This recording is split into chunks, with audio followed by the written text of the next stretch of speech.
Do we need more shame in Canadian politics? I'm Marco Perri. Welcome to the Perri platform.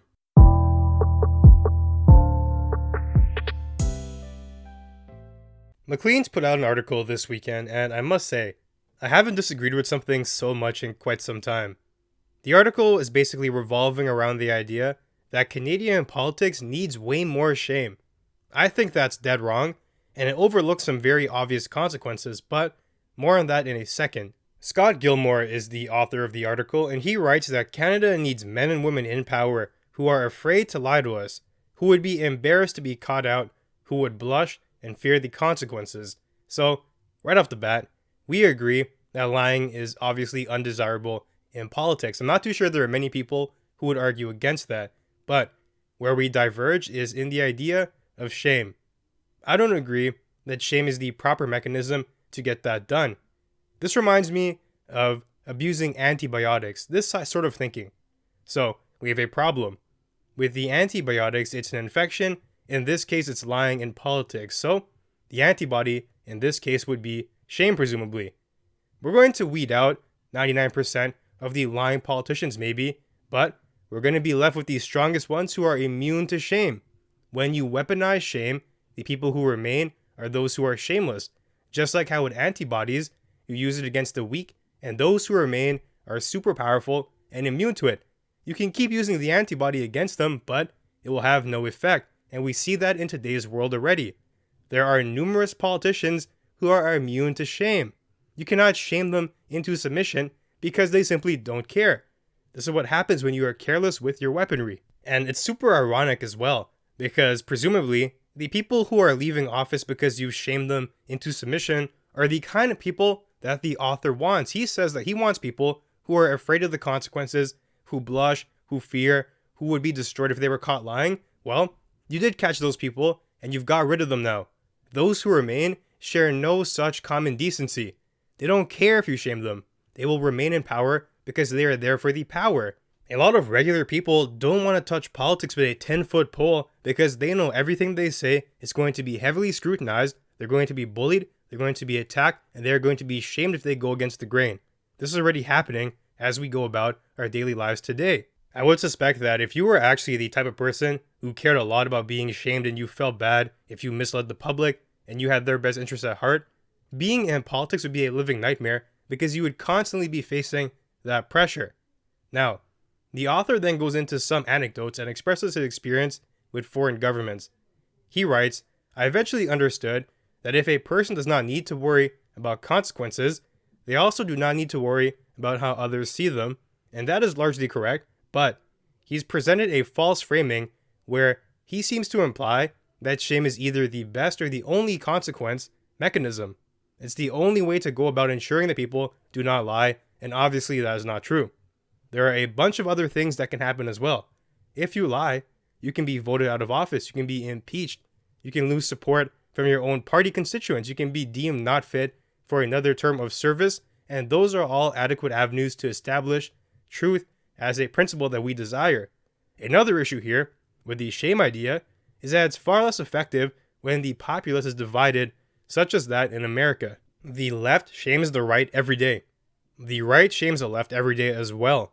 The bottom line, though, is that nobody cares because it's taken as a given now. This is the polarization of politics. You would need to mobilize the entire nation in unity to effectively use shame, which seems impossible right now. Look at the debt of Iran's top general. This is probably the biggest news we've had all month. A lot of the country is using shame to no avail because it's ineffective in this context. Half the country thinks it was the worst thing ever, and the other half agrees with it. Half of them thinks that the president should be removed, while the other half thinks there's no problem with what he's done. No matter what side of the argument you're on, you can turn around and find a large support group and call the other side effectively derps. Turning off the shame meter in a situation like that just divides people further. There is no common ground to base the shame on. Also, on a side note, it's amazing to me that people can largely get on the same page about anything. Was that general's death beneficial or not? Was it in America's interest or not? Was it needed or not?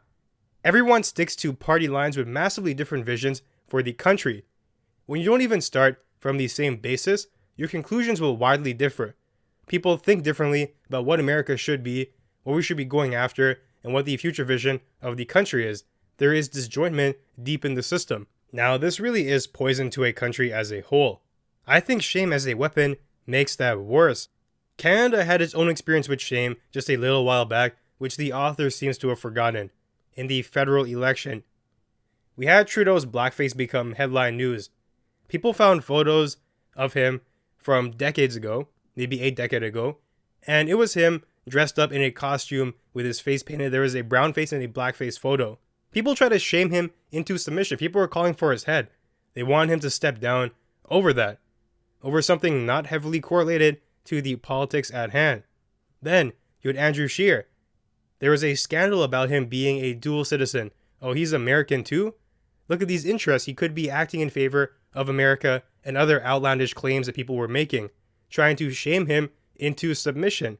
Once you let the cat out of the bag, as the author suggests, you turn up the shame meter all the way to the maximum. It will manifest in ways beyond our control.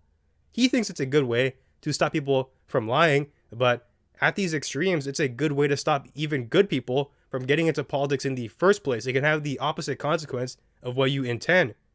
Those accusations of the blackface and the American citizenship had nothing to do with the election at hand. If you dig into anybody's past, you will find something to hold against them. They were nonsensical accusations, and yet they were pushed hard by the media in the name of shame. Then, the author follows by saying this: as we begin a new decade, I have the impression that the last 10 years, we saw a distinct decline in shame in Canadian politics. Wow. I don't even know what world he's living in to be drawing that conclusion. That we've seen a decline, a sharp decline in the last 10 years. This is probably one of the most frivolous claims to be making right now. The last decade brought to us the rapid adoption of social media. That tool alone has opened the floodgates to shame en masse. Everyone has a platform and everyone is saying what they want to say about politics. They are tagging people and people are seeing it. Shame is on a whole different level now. You also have the trend of growing polarization as people flee from the center into far more radical policy. People are at each other's throats now, and they are viewing the opposition as evil. If you think differently, you are a threat to them. You're not seen as someone with a same goal, because that same goal, the foundation, it has eroded.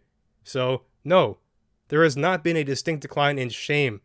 I'm not sure how he's even arrived at that conclusion. It seems illogical to me. And maybe that's why he wants more shame, actually. The author hasn't realized how bad things are and how far down the path we've already descended.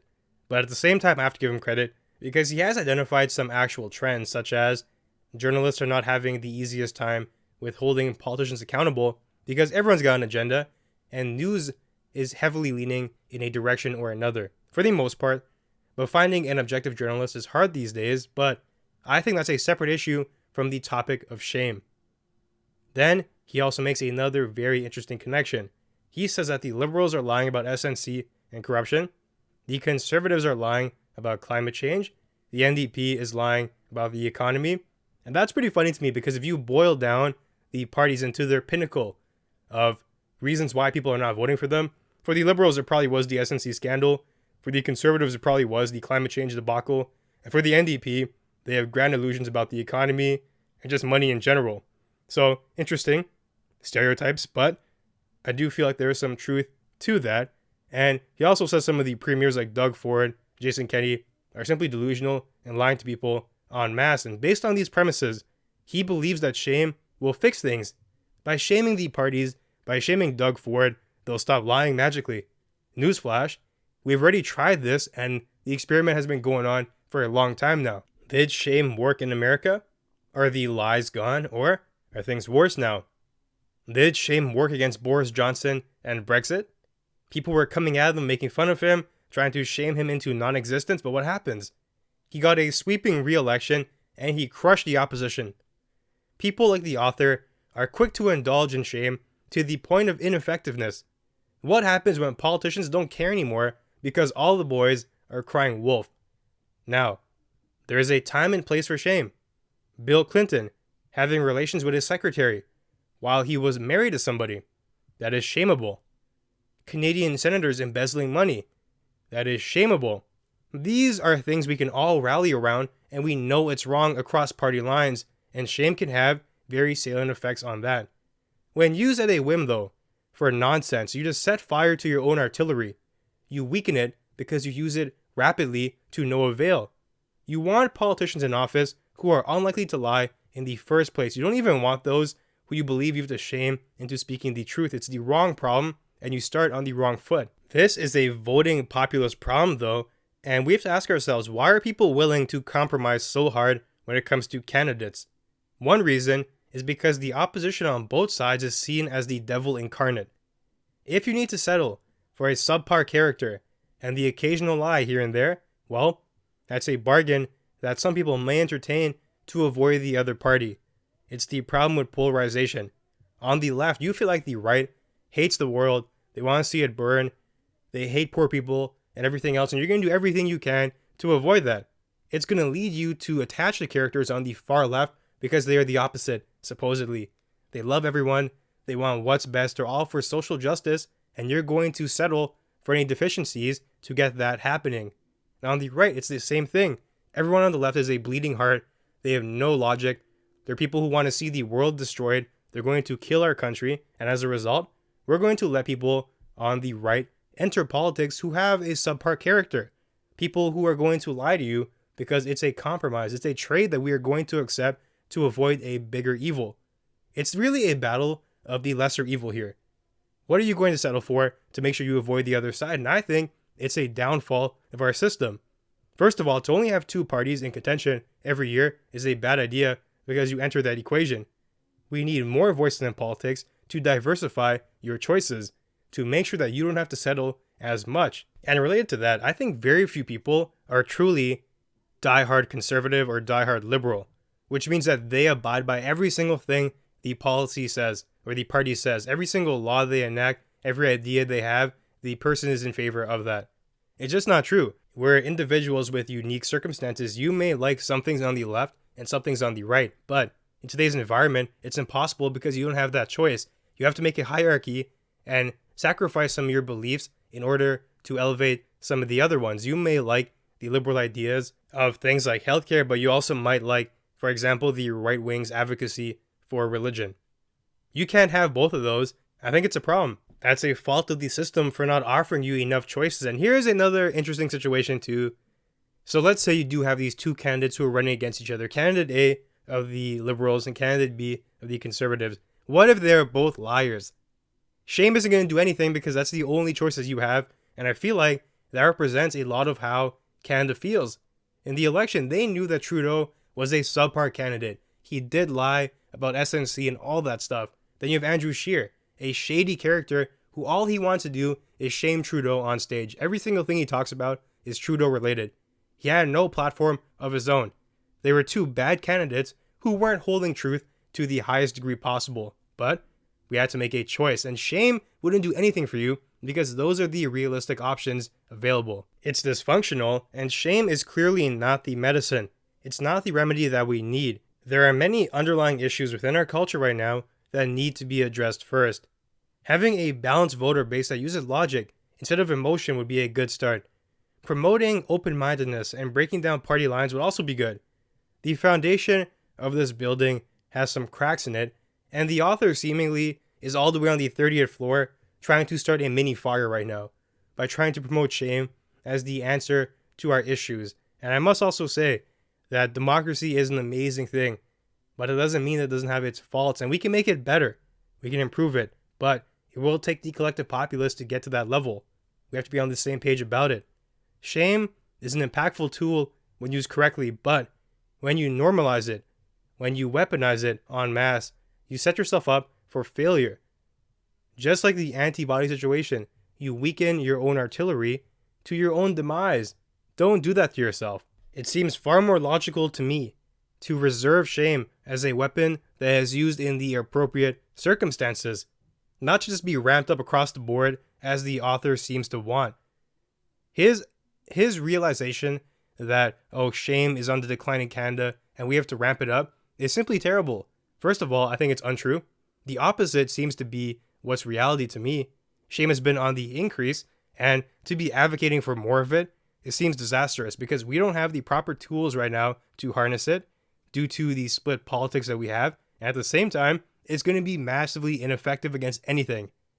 We have to look at the foundation first and fix those issues before we even get to this discussion about shame. So, that now brings me to the end of today's conversation. If you enjoyed the content, be sure to leave a review and share. That will help us grow. And you can also find me on Twitter and Instagram at Perri Platform. Thanks for joining me, and I'll see you soon.